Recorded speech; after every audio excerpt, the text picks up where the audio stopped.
What's up, everybody? I'm Richard. And with my bullhorns in the sky, I'm Shawn. And we're speaking the language of bromance. And, okay, so I'm going to preface this by saying that Shawn's going to tell a story. Yeah. Okay? Now, this story happened.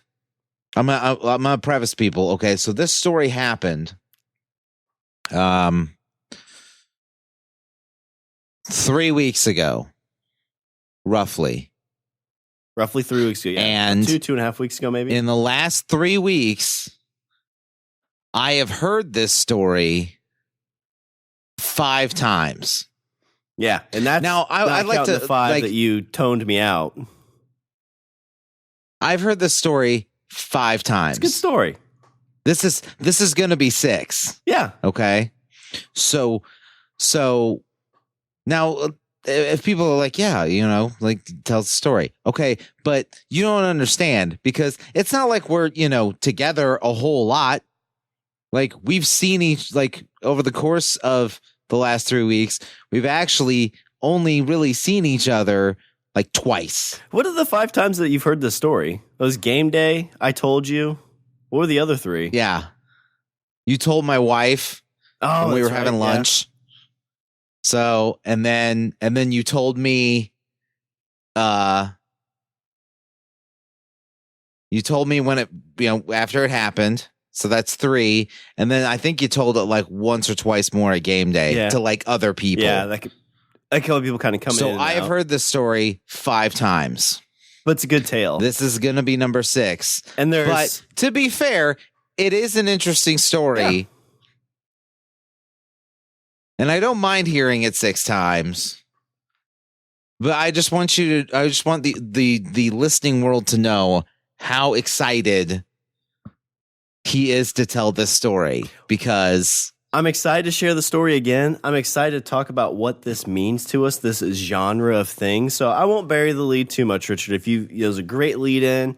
People are going to be like, oh my God, is this where Shawn finds out he was adopted? No, that's a different story. No. That's a different I just want to say he's very excited to tell this story, and it's nice. So you should listen, and I will do my best to act surprised.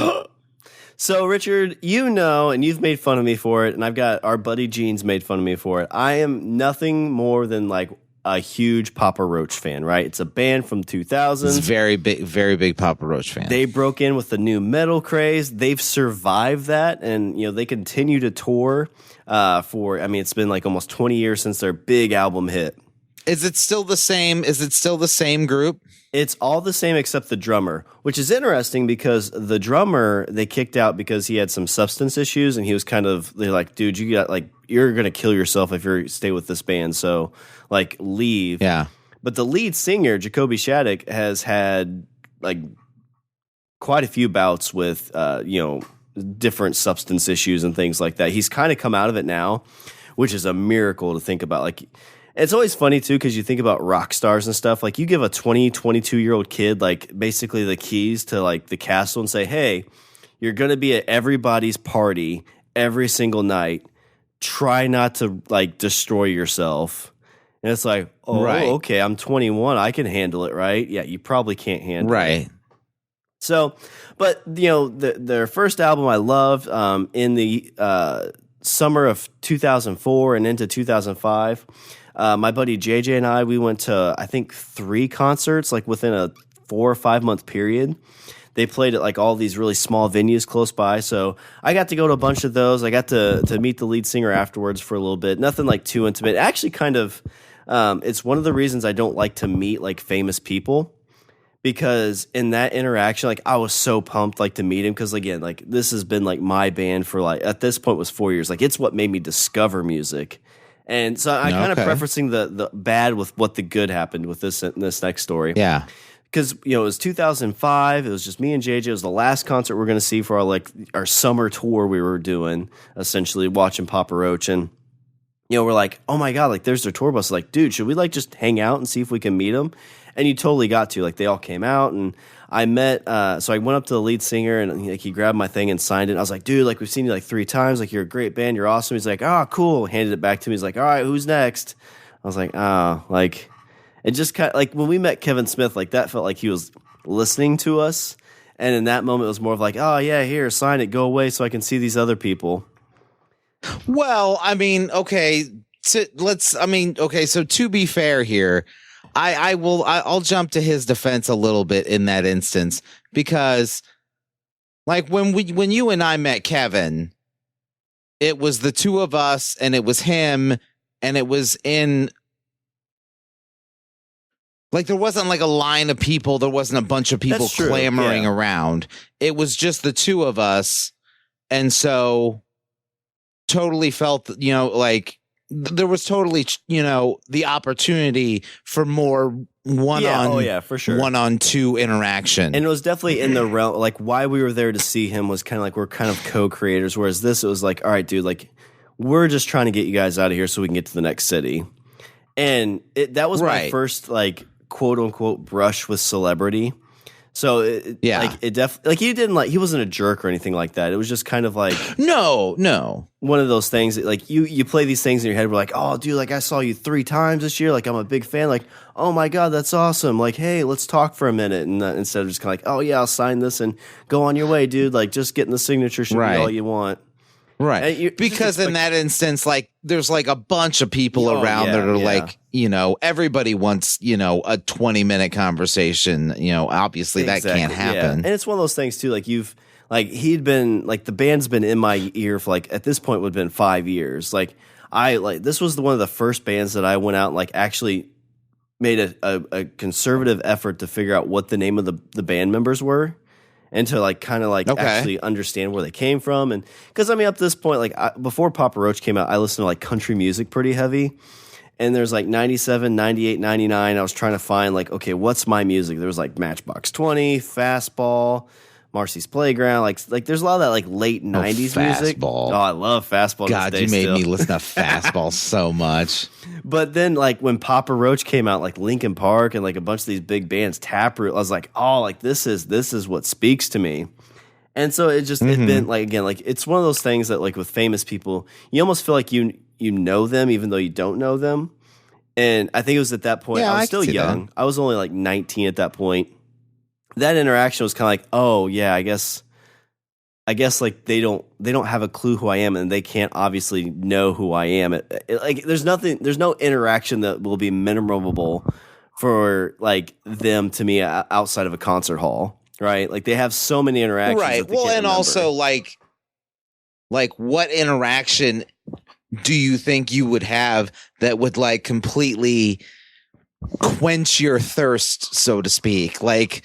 Yeah, I mean, the only thing... Hey, why don't you just hop on the bus and you could drive with us to the next city? And the whole time we're in the bus, we could talk, and you could sit on my lap, and we can hang out. We'll sing songs, and we'll talk, and we'll be best friends, right? We'll just exchange numbers. I mean, that's probably at like 19-year-old, 18-year-old me. Like that's probably the thought I had. Is like, oh, obviously, like they're gonna see how much their music means to me. That it's like it means a lot to a ton of people. Right. And it definitely was kind of like, again, I think the first 3 or 4 concerts I ever went to were there. So I hadn't really, and Twitter really wasn't a thing. So there really wasn't like any kind of brush with celebrity except like, seeing somebody outside at a venue or something like that. Because I don't even think they were doing VIPs at this point in time. Like that's a big thing now. It's VIPs. Yeah, that makes sense. Because kind of what we did outside the concert for that one was kind of like a VIP thing. Like we got an autograph, we got like the chit chat for a few seconds, and then on our way. But I've seen them a couple more times, and so this past 3 weeks ago, they were playing they were headlining a venue. It was them and 2 other bands, and we bought tickets I think in like February or March because. They just came out with a new album. I absolutely loved it. It's called Who Do You Trust? Bunch of great songs on it. Like it's my favorite album of theirs probably in the last they've got like 8 or 9 out right now, I think. And the last 2 have been okay. The one before that was but like I felt like this really kind of like got back to what I enjoyed. Like the whole album was really good. Okay. And so I was like, man, we got like, we saw them like 2 years ago at another big like venture, or another big venue. It was like a festival though. So they only had like a 35, 40 minute set. So you really didn't get the whole feel. So I was like, let's go to this. It's them headlining it.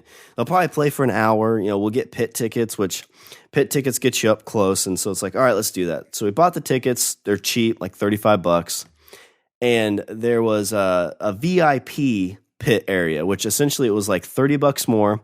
You got to get to the very front of the stage. There's kind of like a little like 25% of it they save for this like VIP group. And I was like, no, let's just get the $35. We'll kind of find a spot kind of off the side away from the actual mosh pit, because I don't really do that.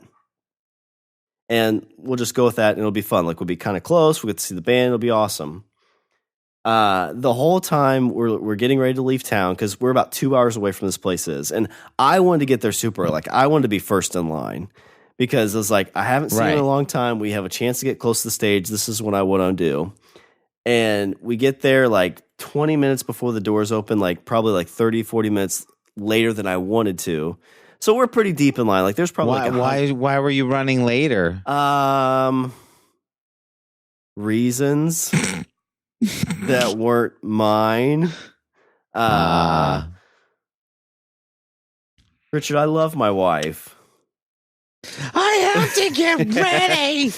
But yeah, we were just running a little late, just getting stuff ready. And we drove out there. And the place that we were picking my cousins up, because they went with us, they were like 10 minutes from this place. So we get there. It's a pretty big line. And I'm kind of antsy. Like my cousin's like, she's like, you're really excited. I'm like, yeah, I'm really pumped. Like, you know, like the last show we went to was great. We weren't really close though. So we got to see him, but we didn't like the 3 concerts I went to in 0405. We were like 2 or 3 rows deep. Like we were like on, like pretty much like at stage level. The concert I saw that we met the band, the lead singer actually tossed me a pick. Or not the lead singer, the lead guitarist. So like, you know, it's hard to have those interactions anymore with your favorite bands. You know, because like you said, you go to festivals, you go to these things, and like you're, you know, one of, you know, 800 or, you know, 10,000 people, and it kind of makes it less personal. So no, I get that.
So you just really don't get that personal kind of connection. Like, I mean, I'm obviously, if you're like close to the stage, I think you still feel it a little bit, but you know, when you're in a concert hall of like, you know, 300 people compared to like a 10,000 outdoor arena, it's just completely different. So we get there. No, I get that. I'm like, all right, well, you know, maybe we'll get to the back part of the pit, or, you know, it'll still be fun though. I probably won't get any cool experiences or anything like that, but you know, it's still Papa Roach. It'll still be fun.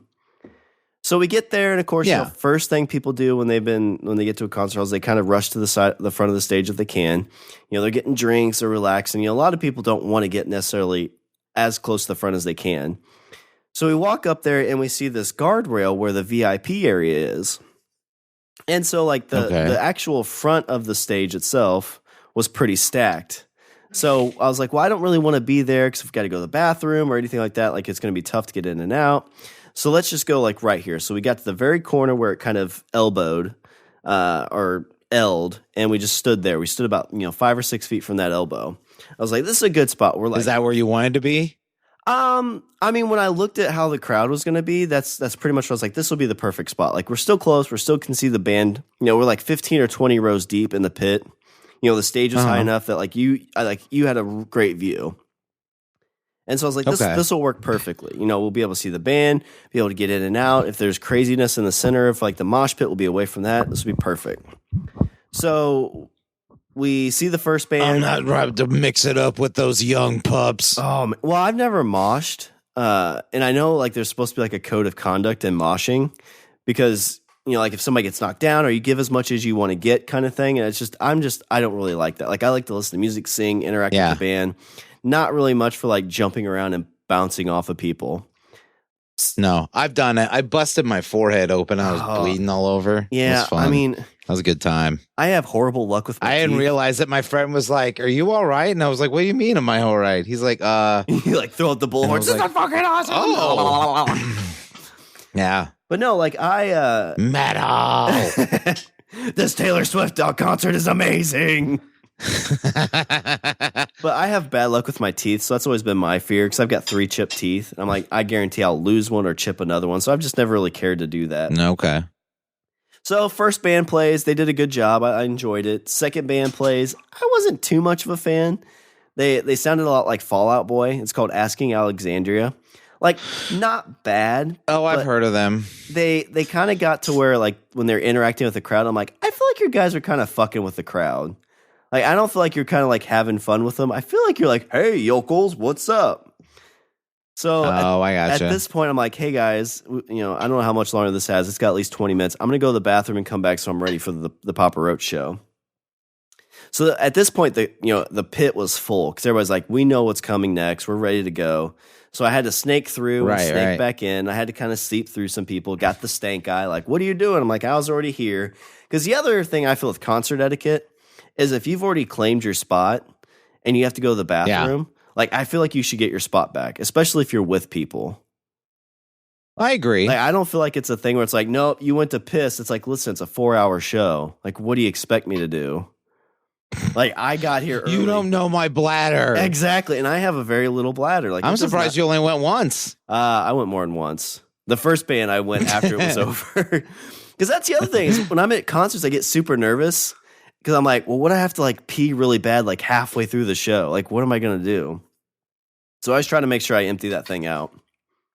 So the Papa Roach show kicks off, and it's awesome, right? They got a really good stage presence. If you've never seen a Papa Roach show, I would just say even just like YouTube. Papa Never Roach. have. They, you know, if you don't like their music, explain it to me. Give it to me in all its glory. It's just a really good interaction with the crowd. Like the lead singer Jacoby Shaddix does a great job of getting the crowd pumped. Their songs are very like anthem songs, so like you've got really good like things you can chant with it, and the fan base has been around for like 20 years. And I was kind of nervous when we got here because this is like a 10,000 seat arena kind of thing, and they've been kind of like second tier on some of their tours. Like they've been going with like Shinedown and some bigger bands like that, but they're like the mid. They're not the bottom or anything, but they play right before Shinedown. So I was like, well, shit, like, are they not going to sell this place out?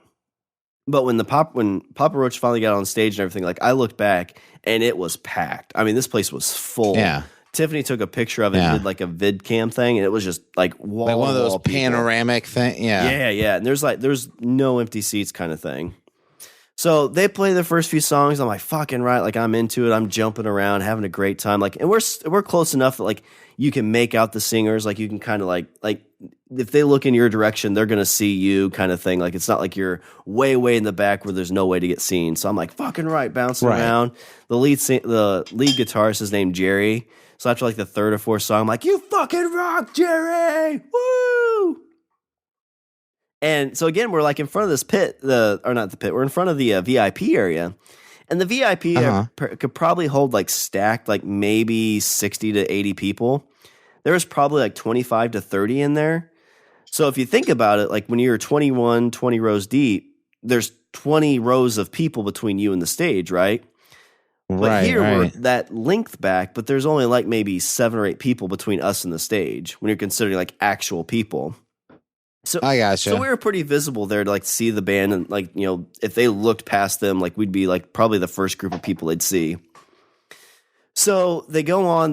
My favorite album of Papa Roach, because I played this all the time in my car. When I was 16, I had subwoofers. I played Love, Hate, Tragedy all the time. It was their sophomore album. Was this their first one? Their Their second one. So I played the first one a bunch too, but the second one I played a ton. And it was it was considered kind of a flop because, again, sophomore effort kind of thing. It just didn't do very well. Yeah. It was kind of a change. Like, people like, we're kind of done with this rap rock kind of thing. And the first single they put out was a little bit of a rap rock kind of thing. And so, but I love the album. And they're on stage. This sounds almost like Limp Bizkit. Fuck this. But boo these men. Boo. But they get on stage and he's like, all right, how many of you know Love, Hate, Tragedy? I'm like, yeah. It's like, all right, we're going to sing a song off there. And I'm like, woo. And they sing She Loves Me Not, which I know every word to, obviously, because I've probably listened to it, 1,000 times, if not more. And so we're singing, we're rocking out. I'm bouncing around. I'm like, yeah, this is awesome. And at that point, I almost get kicked. What is your wife doing at this point? She's not like a big jumper, like party going kind of thing. Like, she's kind of maybe like swaying, like listening to the music. But what's her opinion on the band in general? I guess I've never asked. She likes them. Okay. Yeah, she's been. Well, I guess since her and I have been married, I've only been to 2 shows. The one at another big arena and this one. But when I told her about wanting to go, she was all in for it. She likes to go to shows, but. She may not know the music, but she likes the experience. Okay. And Papa Roach is very much an experience. So at this point, I'm standing there, I'm jumping around singing this song, and I almost get kicked in the back of the head by somebody crowd surfing. Oh, wow. Yeah. I look back like it just missed I would me. love to do that. I would. That's something that is totally on my bucket list. But you know what I learned in this place is that, like, some people shouldn't crowd surf. Due to the size. Oh. There was a lot of time. Well, are you saying are you calling me a fatty? I'm just saying there should be a limit on the size, because I worry that some people will be like, oh no, here comes a fatty, move out of the way, and splat. Because you're not going to fall how you want to fall. You're going to fall how the crowd lets you fall. Yeah, which is more than likely on your head. Yeah. Which I'll touch on. So remind me after I tell the best part of this story. I'll tell about like how there was a lot of kids at this concert, like 7 to 10. Oh my God, kids. Somebody died, didn't they? There was a little girl on like. You're telling the story and you're all excited. Meanwhile, somebody else doesn't have. They don't have a brother anymore because they crowd surfed into the side of the railing. But no, so I almost get hit, and Tiffany, like, she was in front of me, and I had like my arms on both sides of her because we were getting kind of pushed around a little bit, and I was kind of like, not to say protecting her, but keeping her from getting squished into the guardrail. So no, I get that. I look and I almost get kicked in the head, so she would almost got kicked in the head. So I'm looking back at this point while I'm singing the song, and I'm like, all right, what's going on back here? Is there anybody else crowd surfing? Because I don't want to get kicked in the head. And all of a sudden, Richard, I'm getting elbowed right in the side by Tiffany. And at this point, I'm like, so let's back up a little bit. And you're like, hey, you're not crowd surfing. No, so I was going to say, let's back up. So the first band, they were talking about like, oh, if you're here with your girlfriend or your loved one or anything, look at them right now and you put them on your shoulders. And I turned to Tiffany and she was like already looking at me. She's like, no. Like, but no. Yeah. So yeah, when she's elbowing me, I'm like, she's not wanting to crowd surf. Because you know what the next step of that is? What's the next step? The next step is they get on your shoulders, and then so they're sitting on your shoulders, right? And they're up there, and then the singer goes, okay, and all these ladies, pull up your shirts. That's the next step. Oh, well, that's what I was looking for. And she's like, no. I'm like, fine, I'll look at somebody else's boobies. And then you're looking around. You're like, wait, like you can't turn your head. Tiffany? You're like, did she do it? Is she doing it? Why is everybody Tell me cheering? You're not doing this. Wait, I don't understand. Is woo mean no? So she's elbowing me. Like, again, my first thought isn't like, oh, she wants to crowd surf, because that is not her at all. And so I turn around. I'm like, what? And I look up as I'm singing, and right there, Richard, like 6 inches away from me. So this guardrail that we're up next to, on the other side of it, it stood about maybe 3.5 feet. Like, it came right up to my chest.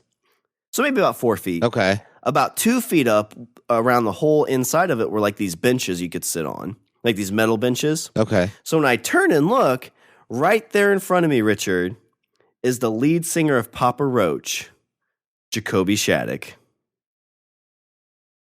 That's a good name. It is. I like that name. It is a great name. He used to go by Kobe Dick. And he said that he changed it after the first album. It was like his stage name. But he changed it after his first album because he would read things that said, and Dick said. He was like, oh yeah, I need to change that a little bit. But he's right there, and you think like, oh my, like this has happened to me before. How did you not notice? Because so there's a path from the stage to you. I'll tell you why. Because so let me lead that to the end. Because how distracted were you to have this person wade through people? I'll explain to it. Get this close to you. And then you're like, oh, what a pleasant surprise. It really was. And I'll tell you, Richard, I felt like they had, and I have video proof that I feel like they had like picked me out somehow. Or it was just, I don't know what it was. It was like the rock gods were like, hey, you go right there. So you think, and like I said, this has happened to me before where the last concert they played at a very small place, he kind of came down in front of the stage. And JJ and I were both like right there at the front of the stage. Like there was girls behind us is like, hey, we'll show us your tits, or we'll show you our tits so we can get in front of you. And JJ's like, yeah, sure. And I'm like, no, God, you can show me anything. I'm not giving this spot up. And so at that concert, he came down in front, and like I was still at the point where like I didn't want to do something that made him mad. Okay, but let's take a second to show that those are your priorities. Like that's how much, folks. That's how much he likes this band. Yeah, that's girls how much. behind us, and that he's like, no. Yeah, I didn't we didn't even offer your breasts it up. Away, ladies. They just threw it out there, like we'll show you our tits, and if you let us in front of you, like nope. I think JJ gave me a dirty look. He's like, what do you mean? I'm like, nope. I'm standing right here. He's like, well, what if you show me? You can have my spot. They're like, no, we want both. I'm like, nope, sorry. So in this spot, he came down, and I actually kind of backed away when he got up next to us. And my buddy JJ got like right up next to him, and I kind of felt like he was getting a little too handsy with him, like JJ was, because you know, it looked like he was annoyed, but I don't know. But after he finished what he was doing, the lead singer like ruffled JJ's hair, and which was a cool experience. I was like, oh damn it, like I should have like got more up there, but you know, it's one of those things. I could have got my hair ruffled. Yeah, I know, right? But I was like, I don't want to like accidentally hit the mic or mess up a word or touch him, and he's like, fucking don't touch me, and hits me in the face. Like that's your favorite band in the world. You just got punched in the face. Like you can't listen to him anymore, right?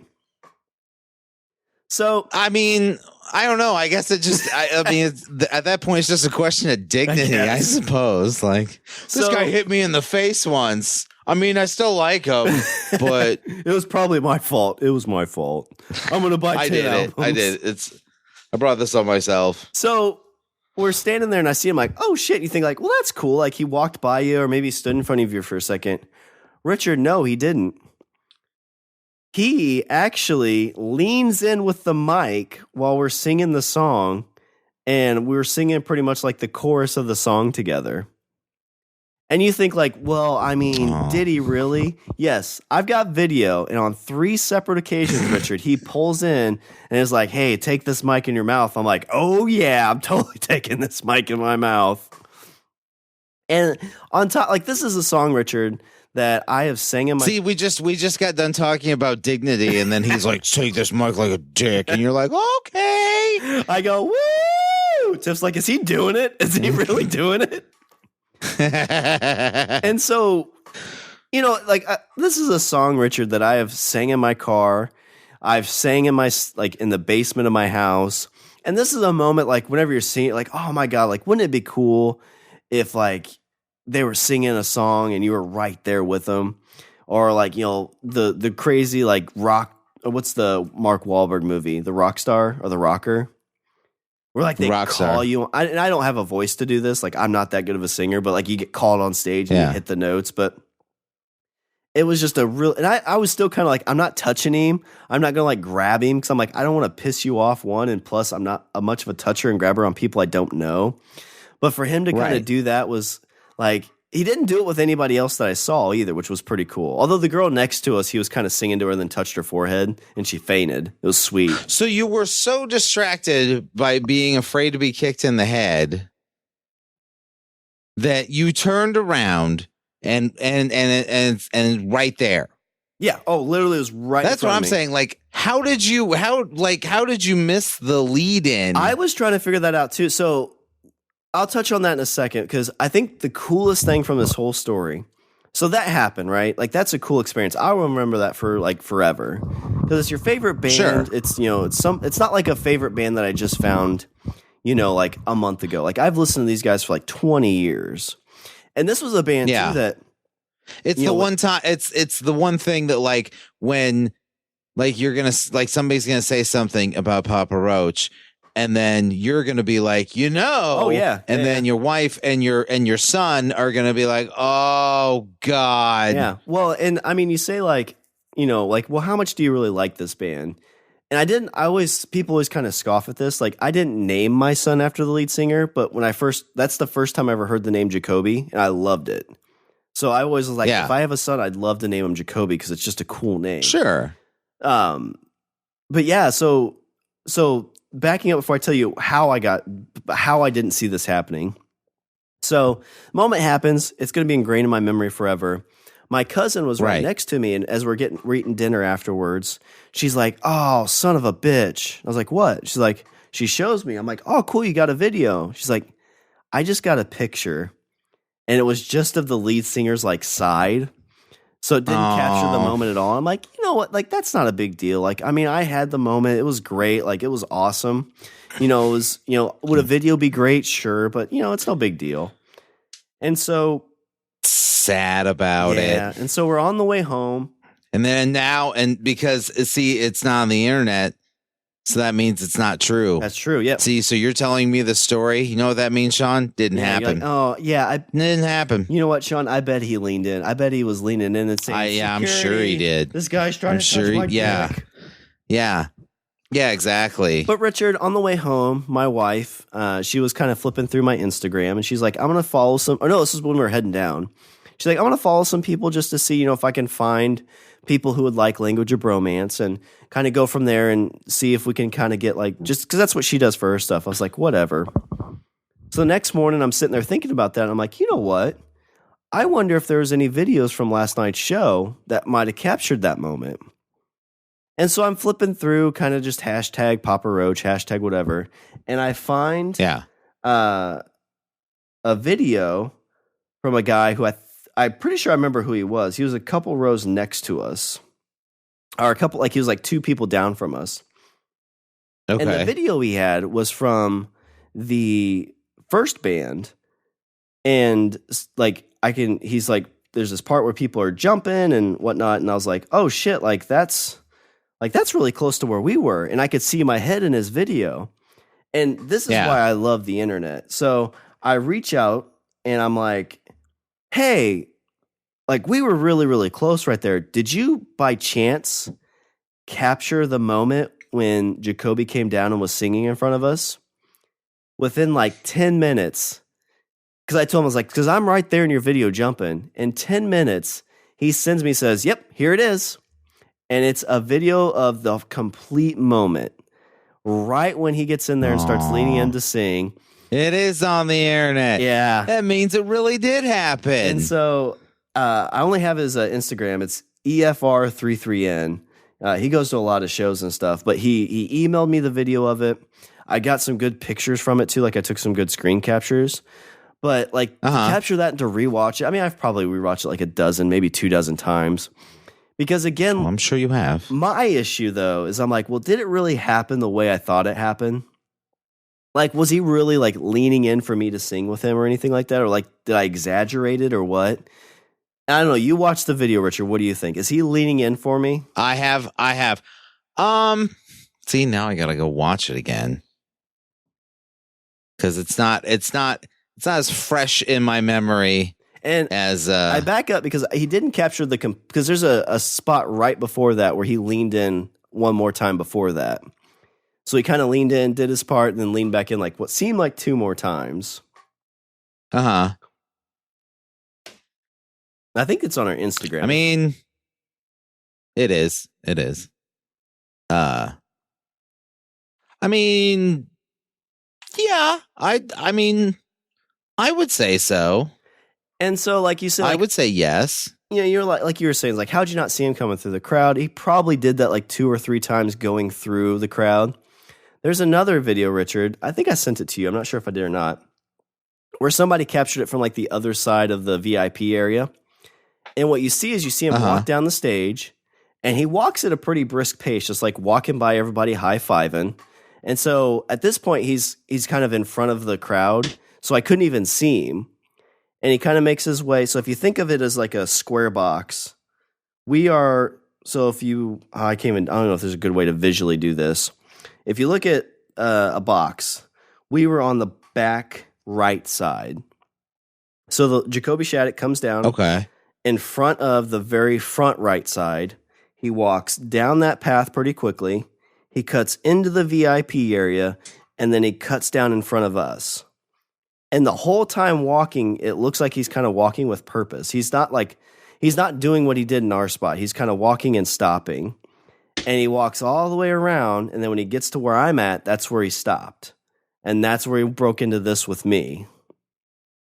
Yeah. So probably not accurate at all, but in my head, like at some point, maybe they saw me rocking out and like, okay, this is the path I'm going to go for this song. Because he does go in the crowd quite a bit in the song in the concerts.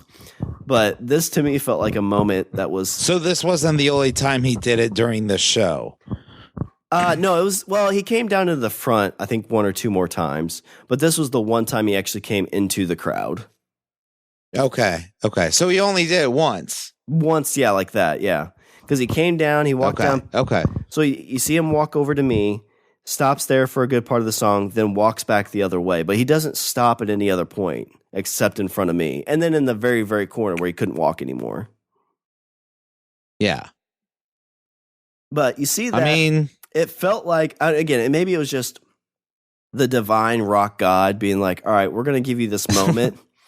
But, and this is really long-winded, but that's kind of where, like, you know, music, you know, I've got maybe 3 or 4 bands that I would say is like my realm of music that speaks to me. You know, there's Papa Roach, there's a band called 10 Years, Smile Empty Soul's another big one. Those are bands that, and like a lot of people don't even know them, which always, it kind of feels like I've always kind of had the, you know, the underdog bands. So to back up a little bit further, just to kind of talk about like what music means to me, and I'm actually going to get to see this band Wednesday, Small Empty Soul. Okay. They sang the song "Bottom of a Bottle" was like their big hit. "Nowhere Kids" was a big one, and I've been to their one of their shows before that. I just recently went to one, so the one coming up will be my 3rd.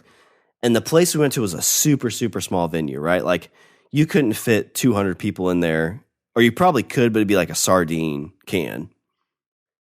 And this was a band I listened to when I was going through like really bad relationship stuff.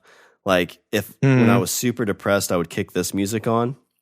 And we go to this show. I'm right at the front of the stage. It's literally a stage that's like maybe 5 feet tall. Like I am like, if I reached out, I could touch every one of the band members. That's how big this concert hall is. And I did drink a little bit too much. And right as they ended, I kind of like turn around and look at my cousin who went to the Papa Roach show. They went to this one too. And I like almost burst into tears because of what their music's done for me. And because I was a little bit drunk, but it just, I mean, it's don't blame the booze. Well, so I know we're going to the show Wednesday and I'm a little nervous because I'm not going to drink much, but if I like burst into tears again, like there, I'll be like, then it's going to be, it wasn't the booze. It's just the emotions. It's me. They're like, we're never coming to this town again. I'm just a softie. But I mean, music is just, again, Papa Roach, like this moment was so freaking awesome that, you know, again, to catch it on video. And the concert itself was amazing. Like they played for like an hour and a half, which is a long set for a band. They played all the best songs that I remember. They played the ones I enjoy. There's like one song they didn't play that I wish they would have. But it's a testament to them, honestly. I mean, how many rock bands have made it? Especially like 20 years with almost the whole band. It's not very often. Well, that's why when you first mentioned it, that's why I asked. Because that's not something you see a lot. No, usually you might have like one or two. And usually even like the second guy, they're like, oh, that's the main band member who's been around a while. He was usually like the second or third guy that made it onto the band. But I don't know, Richard, like I know you're a big music fan too. Like what do you feel about music? What's it do to, like, what moments do you have not necessarily comparable? Like just it's the easy, honestly, it's the easiest way to conjure up a memory. Oh yeah. Of places, of people, of experiences, easiest way you can, if there's someone that you really liked or really didn't like, and you attach like a song to them, then every time you hear it, then there it is. Same way with like, certain experiences. I mean, concert wise, I don't feel like I've been to a bunch, but I've liked all the ones I've gone to. I did a lot. I went to a couple festivals, Ozfest mainly. Ozfest was a great festival, especially in '98, because that was like right on the cusp of a lot of bands that are bigger names now. Were second stage acts, because the way Ozfest went was there were two stages, and so there was a main stage and the second stage. And the way it worked was, you had all the acts on the second stage, and then they had a list as acts for the main stage. There was also an open slot that a second stage act would rotate, as the tour moved on. So as the tour went, like a second stage band would get a main stage slot. Oh yeah. So everybody that played second stage got to play main stage at least once during the tour. But the second stage acts were amazing. System of a Down played second stage in '98. And like you say that, I guess it's like, you associate a second stage act with not as good as a main stage act. But I mean, when you think about like System of a Down was considered a second stage act. Yeah. Well, I mean, I think Slipknot the year after was a second stage. I'm just looking through their Wikipedia. '01 was stacked. It was Black Sabbath, Marilyn Manson, Slipknot, Papa Roach, Linkin Park, Disturbed, Crazy Town, Black Label Society, all on the main stage. Mudvayne, Taproot, Nonpoint, Drowning Pool were all on the second stage. I went in '98 and again in 2000. So in '98, you had, I remember I saw System. I can't remember if Slipknot was there in '98. I don't think they were.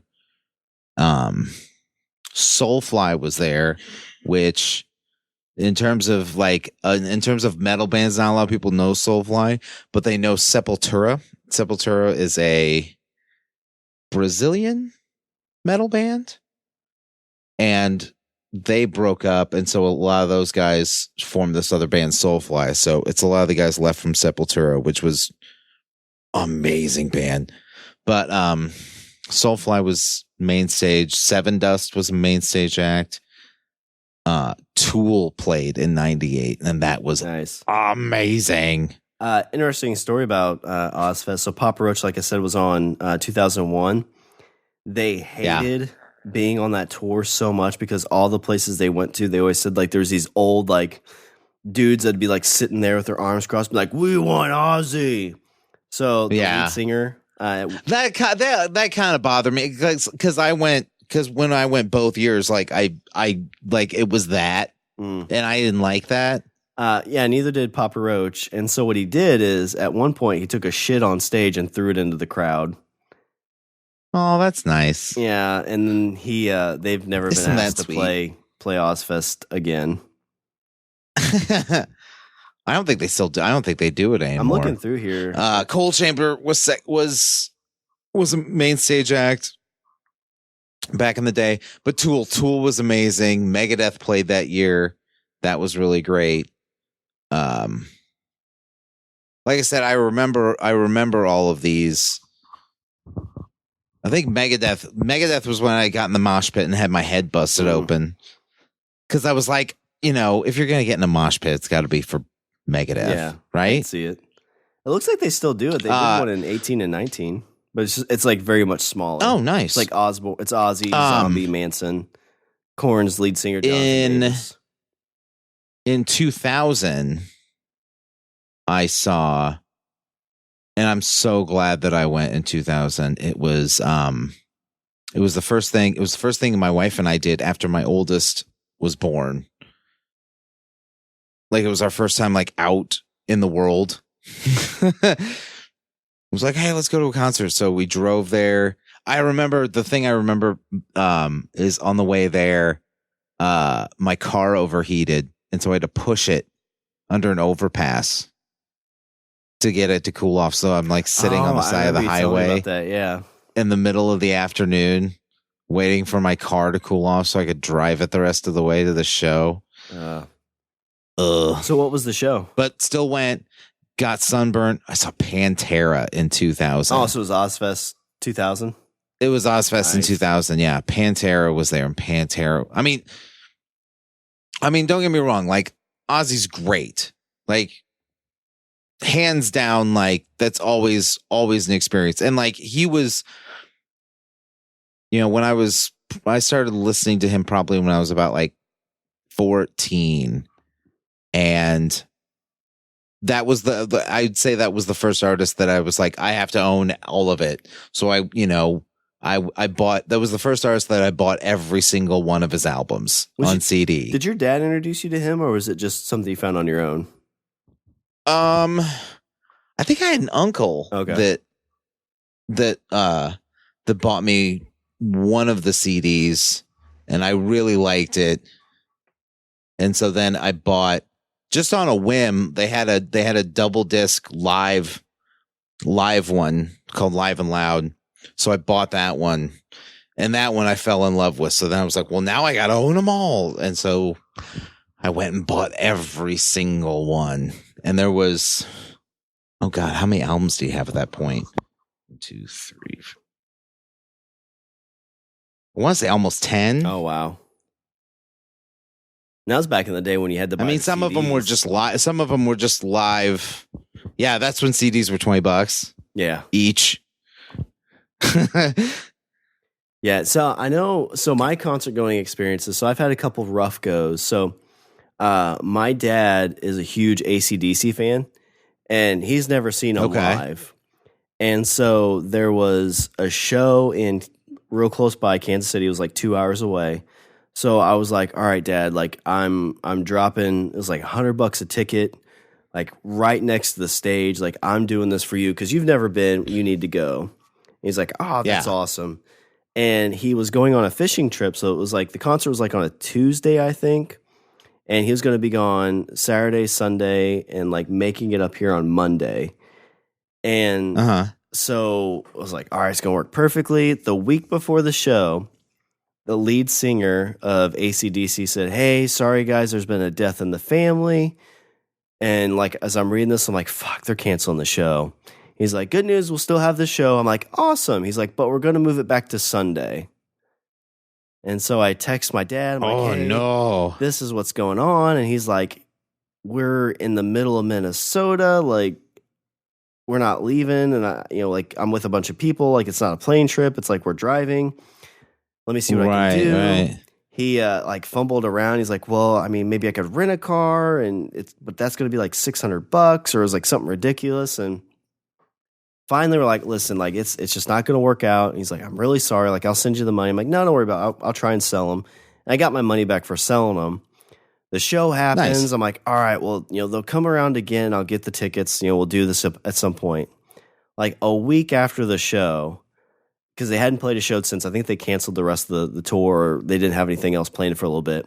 They came out and said, "Hey, we're sorry to announce, but due to issues within the band, the lead singer is no longer going to be part of AC/DC." Oh yeah, that was when he had they said, "Oh yeah, he was having throat issues, either throat issues or hearing issues." They said if he played another show, he probably would go deaf. And this was like a weird thing. Yeah. Too. I read that they just dropped all his shit off at his house and it was like, deuces, we're out. And that's AC/DC brought on Axl Rose for a little bit to be their lead singer. Oh, wow. But I mean, that's kind of, you have that situation. You're like, you say well, they'll come around again. Yeah, they're not coming around anymore. And that would have been the very last show they ever played. And we missed it by a day. My cousin is a huge Alice in Chains fan. The last show, I think it was in Kansas City too, or maybe St. Louis. He either had tickets or had a chance to get tickets or something, and he was going to go to that show, but ended up not going. And that was the last show they ever played. The other downer story. So in St. Louis, they have a big thing called Point Fest. And a band that is probably in my top 5, Biffy Clyro, was going to play the main stage. And my cousin and I go to the same concerts all the time. We're like, dude, we are totally going to this show. We're getting pit tickets. We're going to be up close because we love Biffy. They're from Scotland, so they don't make it over here that often. Got tickets. It's going to be, and when they do, it's probably they'll probably hit the East Coast and then head back. Yeah, I've noticed a lot of bands from Europe do that. Like if they come to the U.S. and play, they'll kind of hit the East Coast, and then that's kind of about as far as they go because otherwise it's a lot of travel. It's too much of a logistical nightmare. They'll usually hit Chicago, but it's probably been 7 or 8 years ago. They headlined a little place in Chicago, which was cool. But the rest of the time, they just kind of play the second part of it, they're the lead into the main, the headliner. But this is a band that legit sold out Wimbledon Stadium. That's how big they are overseas. But you get them over here, and people are like, "What's this Scottish band? Fuck that!" And then you listen to it, "Oh my god, these guys fucking melt my face off." It's they're fucking amazing. Listen to them, Biffy Clyro. And so we're like, oh, great. We hadn't seen them since Chicago. It's been 6 years. This will be great. And it was Soundgarden, Biffy, Stone Sour was the other band playing. I was like, oh, I can't wait to see them.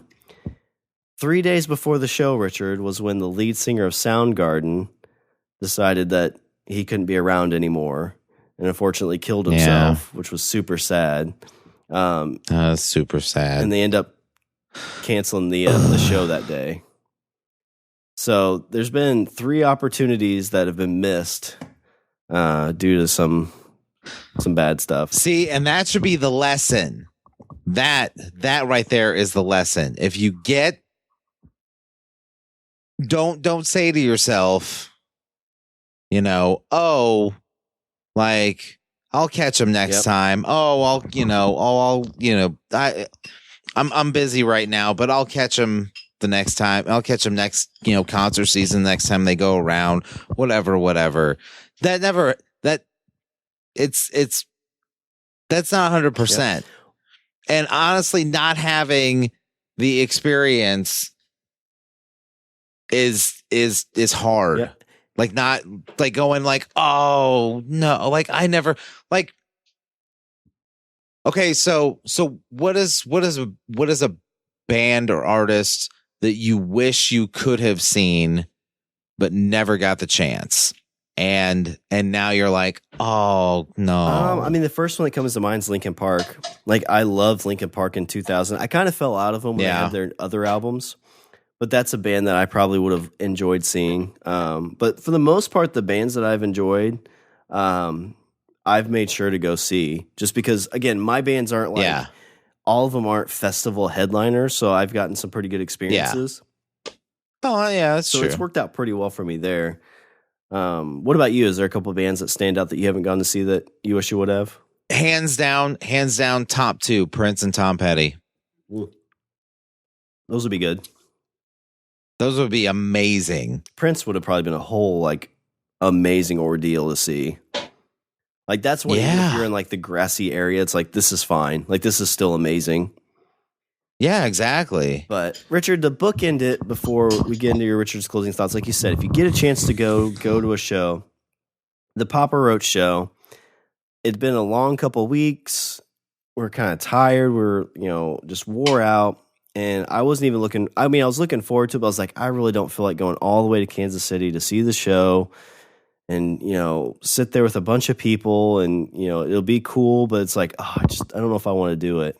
And one of the guys at work was talking to me. He's like, dude, just go. You already got the tickets. Just go. It'll be fun.